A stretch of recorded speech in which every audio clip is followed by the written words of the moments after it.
What's up, YouTube? Josh from Josh Does Life. So today I want to talk filtration with you. I have had a number of filters over the years.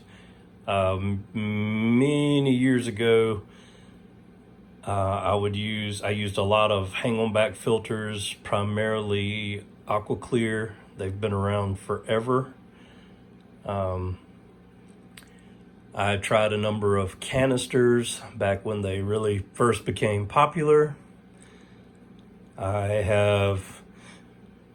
you do saltwater systems, of course, the best way you can go is a sump system, and that's really the only way I really recommend going.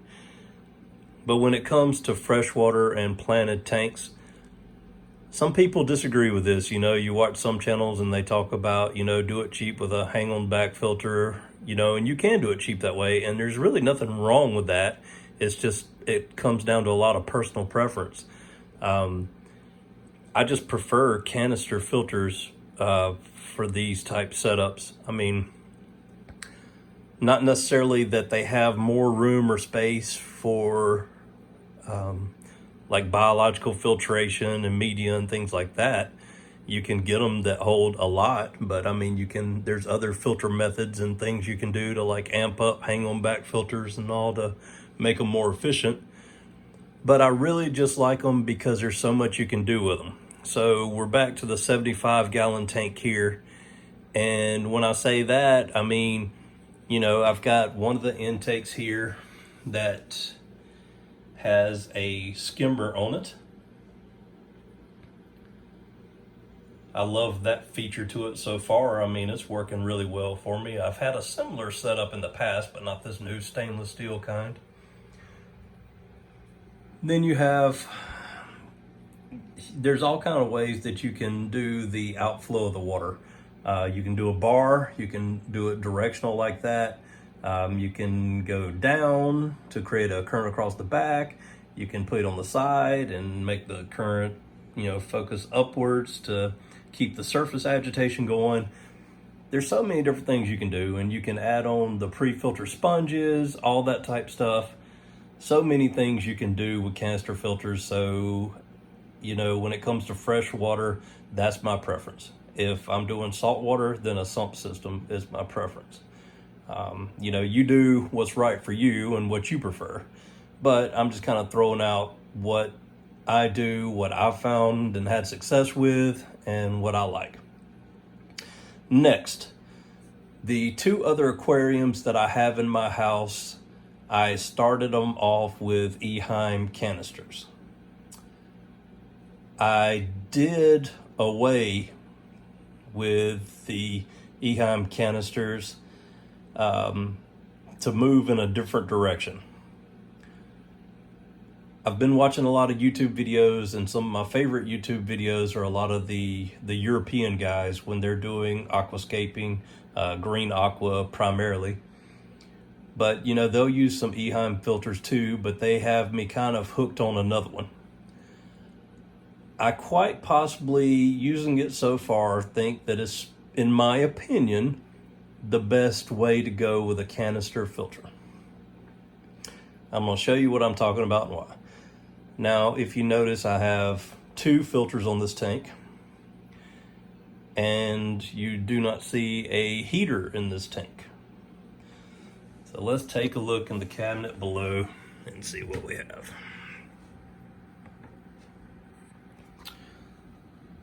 All right. Disclaimer, I am not sponsored by anything, nor do I make any type of money with these videos. I truly believe, and I've heard this said a couple different ways, and I don't know which way is right. I've heard people say Oasi, but I truly believe that this filter is probably the best canister filter on the market. My thoughts behind this, as far as why, is for a couple reasons. One, it gives you the media trays and all that you have in other canister filters. The other thing that I love is the built-in heater, which Eheim does offer a model where you can get that, though I haven't found it to where I could buy in the United States.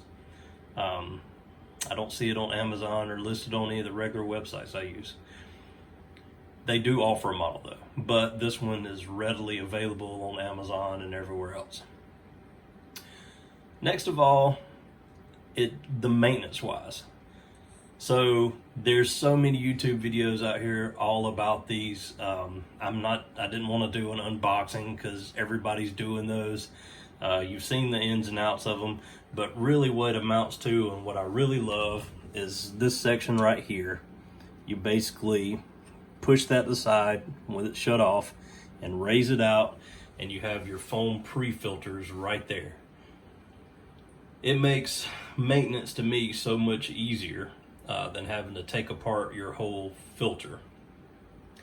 Most of the time before with the Eheims, depending on the tank setup that I'd use, I would disassemble my filters and clean them and all that stuff between 2 weeks to a month. Every now and then I would go a little bit longer, but for the most part, a month was about as long as I would go before I kind of cleaned them out. And I didn't always clean every single basket. I would usually just open them up, maybe clean the lines out and clean out the finer filter at the top. Sometimes I'd rinse off the media a little bit, but I didn't do, thorough cleanings that often, but for the most part, I did clean them out. I just think these filters are a better design altogether. I like them so far, and I haven't had them that long. This is my first experience with them. I've had them a matter of weeks so far, but I've run them, and then I've run them for a few weeks, I think about 3 weeks altogether on one tank, and then I opened it up, kind of checked things out, and then I did like kind of the maintenance that I normally would on it just to see what things look like. No issues so far, and I will give you updates if I find anything that I do not like about them. So far, I just think that they're made really well and they function really well. Built-in heater. I set the sucker for a temperature. I put my digital thermometer in, and it shows that temperature. On 3 tanks that I have this set up now, all of them have been spot on with the temperature. I hadn't had to do any kind of adjustments or anything. Whatever temperature I set that heater at, that's what it shows. So no issues there, no complaints. The only thing that I would say for this company is I would like to see some kind of indicator light that the heater is running when you plug it up to power. I mean, there's nothing that shows that it is on or running. Of course, you check your temperature and you know that it is, but let's say that it goes out. Well, I might not look at the digital, thermometer or put it in every day to check the temperature. So I would have to notice something going on in my tank really before I would just go to check it. So, it would just be nice to know that if it, stopped working, that, it'd have some kind of indicator light that would or wouldn't come on, whichever the case may be. So that'd be a nice feature. Of course, this one I have, like on my other tanks, have the inline CO2 diffuser. So on the 75, I have a 250 series, and I also have a 350 series. I have the 350, and that's supposed to really be enough for a 75 gallon, but I never go by those specs. I always add a bigger filter than what I need, or I add 2 in. And for a 75 gallon tank, a tank this size, like length and all, I like to have 2 filters running on it, 1 on each end. It just seems more efficient and actually works better that way. You can see my CO2 tank in here, and I did a video on the tanks that I use, and then the regulators I use. They're all green leaf aquariums. The only other thing I have in the cabinet is I always keep a battery backup / surge protector, and then you just have the timer for the CO2 tank. Other than that, that's all I keep in the cabinet. But I just wanted to go over that, my thoughts on filtration. I mean, I've been in the beginning videos that you've you've seen of mine. I really talked about how I liked Eheim. I've used Eheim for a number of years. I honestly think the quality of Eheim has gone down a little bit over the years. So I started seeing this brand filter pop up in a lot of videos. They've been around for a long time. They haven't necessarily been in the canister filter game for a long time. They've done more like pond type stuff, but they've been around for a long time, seem to know what they're doing. They kind of have the canister filter nailed, in my opinion. The only other thing they could really add on to them would be like a UV sterilizer, which a lot of people in freshwater really don't even want one. Most cases I don't use one unless, it's a rarity that I have an issue with green water. I did have it in the 36-gallon tank, but that was due to some other attributes I had in there.